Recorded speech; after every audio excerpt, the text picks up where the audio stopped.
Hello everyone. इस video में हम डिस्कस करने वाले हैं लाइट रिएक्शन को, जो कि एक बहुत ही इम्पॉर्टेंट टॉपिक है जीआईसी मेंस के लिए। और इससे फोटोसिंथेसिस एक बहुत इम्पॉर्टेंट चैप्टर है। तो let's start with light reaction. तो लाइट रिएक्शन की डेफिनेशन पहले पढ़ लेते हैं। तो लाइट रिएक्शन या फोटोफॉस्फोरिलेशन एक लाइट डिपेंडेंट फेज है फोटोसिंथेसिस का, जिसमें कि लाइट एनर्जी कन्वर्ट हो जाती है केमिकल एनर्जी में। यानी कि लाइट एनर्जी जो सनलाइट से आती है वही कन्वर्ट हो जाती है केमिकल एनर्जी यानी एटीपी और एनएडीपीएच में। इसके साथ ही ऑक्सीजन का भी इवोल्यूशन होता है। तो ये हुआ डेफिनेशन लाइट रिएक्शन का। और ये होता कहाँ है? ये होता है थाइलेकॉइड मेम्ब्रेन ऑफ क्लोरोप्लास्ट। तो आप क्लोरोप्लास्ट, ये स्ट्रक्चर आप देख सकते हैं। इसमें जो ये आपको स्टैक लाइक स्ट्रक्चर दिख रहा है, इसको बोलते हैं ग्रेना। और ये जो हरा हरा मतलब ग्रीन आउटर स्ट्रक्चर है, इसको बोलते हैं थाइलेकॉइड मेम्ब्रेन। तो थाइलेकॉइड मेम्ब्रेन के अंदर ही लाइट रिएक्शन होता है। बाकी ये जो आप आउटर सरफेस देख सकते हैं, इसको बोलते हैं स्ट्रोमा, यानी कि इस रीजन को स्ट्रोमा बोलते हैं। और यहाँ पे डार्क रिएक्शन होता है। और ये जो ऐसे स्टैक लाइक स्ट्रक्चर है, यहाँ पे लाइट रिएक्शन होता है। आप डिस्कस करते हैं major events of light reaction. तो आपको एक मेजर इवेंट्स आपको याद होने चाहिए। तो यहाँ पे पूरे 7 इवेंट्स दिए हुए हैं लाइट रिएक्शन के। तो सबसे पहले लाइट एब्जॉर्प्शन होता है, फिर एक्साइटेशन ऑफ इलेक्ट्रॉन होता है, फिर स्प्लिटिंग ऑफ वाटर होता है, इलेक्ट्रॉन ट्रांसपोर्ट होता है, प्रोटॉन ग्रेडियंट फॉर्मेशन होता है, फिर एटीपी सिंथेसिस यानी फोटोफॉस्फोरिलेशन, और लास्ट में होता है रिडक्शन ऑफ एनएडीपी प्लस। तो ये स्टेप्स आपको याद होने चाहिए। उसके बाद एक एक करके हम सारे स्टेप्स को समझेंगे। उन स्टेप्स से पहले सबसे पहले आपको समझना होगा कि लाइट हार्वेस्टिंग कॉम्प्लेक्स क्या होते हैं। तो फोटोसिंथेसिस में एक लाइट हार्वेस्टिंग कॉम्प्लेक्स काम करता है, जिसमें कि 100 ऑफ पिगमेंट मॉलिक्यूल होते हैं। तो इनका काम होता है लाइट एनर्जी को ट्रैप करना। जो सनलाइट आ रही है उसको, लाइट एनर्जी जो उसमें है उसको ट्रैप करना, और यही लाइट एनर्जी ट्रैप करके वो रिएक्शन सेंटर को देते हैं। तो जैसा आप ये देख सकते हैं, ये लाइट हार्वेस्टिंग कॉम्प्लेक्स है।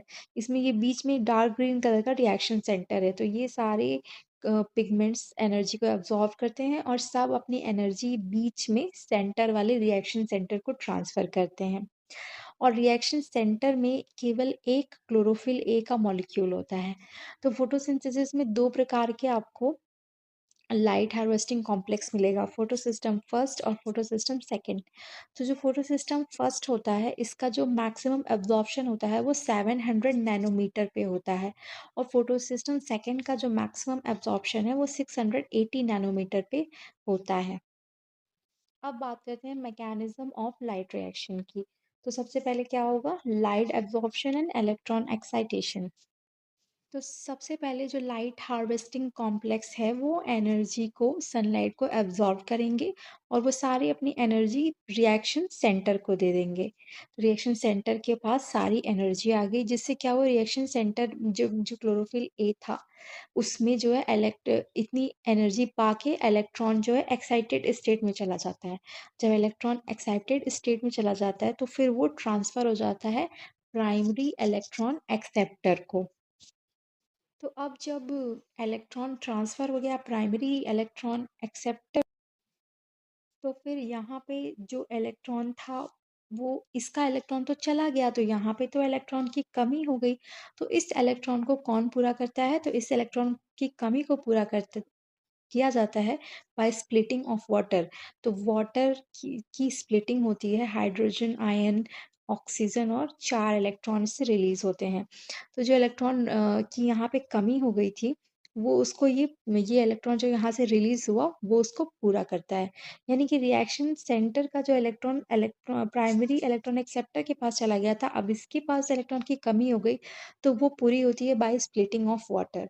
तो स्प्लिटिंग ऑफ वाटर होता है बाय ऑक्सीजन इवॉल्विंग कॉम्प्लेक्स, क्योंकि जब वाटर स्प्लिट होता है तो उस दौरान ऑक्सीजन बाहर निकलता है। तो ये ऑक्सीजन इवॉल्विंग कॉम्प्लेक्स के अंदर क्या-क्या होते हैं? मैंगनीज आयन होते हैं, कैल्शियम आयन होते हैं, क्लोराइड आयन होते हैं। तो ये सब मिलके ये काम करते हैं। नेक्स्ट स्टेप क्या होता है जब इलेक्ट्रॉन एक बार इलेक्ट्रॉन एक्सेप्टर के पास चला गया जो कि जिसको बोलते हैं फियोफाइटिन। तो प्राइमरी इलेक्ट्रॉन एक्सेप्टर फियोफाइटिन होता है, उसके बाद फिर प्लास्टोक्यूनोन के पास जाता है, फिर साइटोक्रोम B6F कॉम्प्लेक्स के बाद फिर प्लास्टोसियानिन के पास, फिर PS फर्स्ट के पास। इस तरह से इलेक्ट्रॉन का एक चेन रिएक्शन बनता जाता है और फाइनली जो इलेक्ट्रॉन पहुंचता है वो NADP प्लस को रिड्यूस कर देता है NADPH में। जब ये इलेक्ट्रॉन ट्रांसपोर्ट चेन हो रहा होता है, उसी दौरान जब ये इलेक्ट्रॉन यहाँ पहुंचता है तो cytochrome B6F complex hydrogen ion को पंप कर देता है इनसाइड द ल्यूमेन। तो हमने थाइलाकॉइड देखा था, तो थाइलाकॉइड के ल्यूमेन के अंदर प्रोटॉन की मात्रा को बढ़ा देता है ये साइटोक्रोम B6F कॉम्प्लेक्स। तो हमने देखा कि इलेक्ट्रॉन ट्रांसपोर्ट के दौरान ल्यूमेन में जो है प्रोटॉन एक्यूमुलेट हो रहा है। तो इससे क्या बन जाता है प्रोटॉन ग्रेडियंट।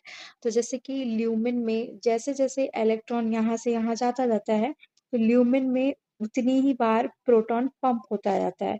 तो ल्यूमेन के अंदर प्रोटॉन की मात्रा बढ़ जाती है। तो स्थिति ये होती है कि अंदर तो प्रोटॉन की मात्रा बहुत ज्यादा हो जाती है और बाहर कम हो जाती है, तो इससे एक प्रोटॉन ग्रेडियंट फॉर्मेशन हो जाता है।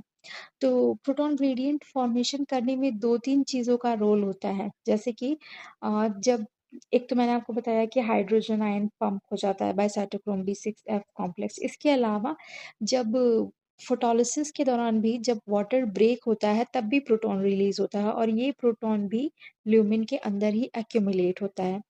इसके अलावा जब लास्ट में इलेक्ट्रॉन चेन के लास्ट में जब NADPH का रिडक्शन होता है तब तब भी प्रोटॉन बाहर से ले लिया जाता है, यानी कि बाहर मात्रा कम होती जा रही है और अंदर मात्रा बढ़ती जा रही है। तो एक प्रोटॉन ग्रेडियंट का फॉर्मेशन होता जा रहा है। तो अब जब प्रोटॉन ग्रेडियंट का फॉर्मेशन हो गया तो नेक्स्ट स्टेप है ATP सिंथेसिस की। तो आपको शायद ये मालूम हो कि जब भी कोई चीज़ लो कंसंट्रेशन से हाई कंसंट्रेशन की तरफ मूव करती है तो उसमें एनर्जी लगती है, लेकिन अगर कोई चीज़ हाई कंसंट्रेशन से लो कंसंट्रेशन की तरफ अक्रॉस द मेम्ब्रेन मूव करती है तो उससे एनर्जी रिलीज होती है। तो यहाँ पे जब ल्यूमेन के अंदर प्रोटॉन की मात्रा बहुत बढ़ जाती है, जैसे मैंने आपको पहले बताया था कि क्लोरोप्लास्ट के अंदर स्टैक लाइक थैलेकॉइड ऐसे मेम्ब्रेन होता है, तो ये काइंड ऑफ ग्रेना होता है। तो ग्रेना के अंदर जब अंदर प्रोटॉन की मात्रा बहुत बढ़ जाती है तो अंदर से बाहर की ओर प्रोटॉन पंप होता है by the transmembrane protein which is called ATP synthase. तो इसमें जब प्रोटॉन का बैकफ्लो होता है तो ATP बनती है। ADP से ATP का फॉर्मेशन होता है। और सबसे आखिर में जो इलेक्ट्रॉन ट्रांसपोर्ट होते हुए गया तो ये आखिर में NADPH बनाता है, NADP प्लस को रिड्यूस करके। तो इस तरह से दो चीजें बनी, एक ATP और एक NADPH। तो अभी हमने पढ़ा एक तरह से नॉन साइक्लिक फ्लो कि जैसे लाइट आई, इलेक्ट्रॉन एक्साइटेशन हुआ, फिर PS सेकंड से प्राइमरी इलेक्ट्रॉन एक्सेप्टर के पास गया, इलेक्ट्रॉन ऐसे ट्रांसपोर्ट करते करते लास्ट में NADPH बनाता है। तो ये तो इम्पोर्टेंस क्या होता है लाइट रिएक्शन का? एक तो इसमें ऑक्सीजन रिलीज होता है जब वाटर स्प्लिटिंग होती है, फिर ATP फॉर्मेशन होता है और साथ में NADPH फॉर्मेशन होता है। तो ये 3 इम्पोर्टेंस होती है लाइट रिएक्शन की। That is all about light reaction. I hope you like the video. Subscribe for more important topics.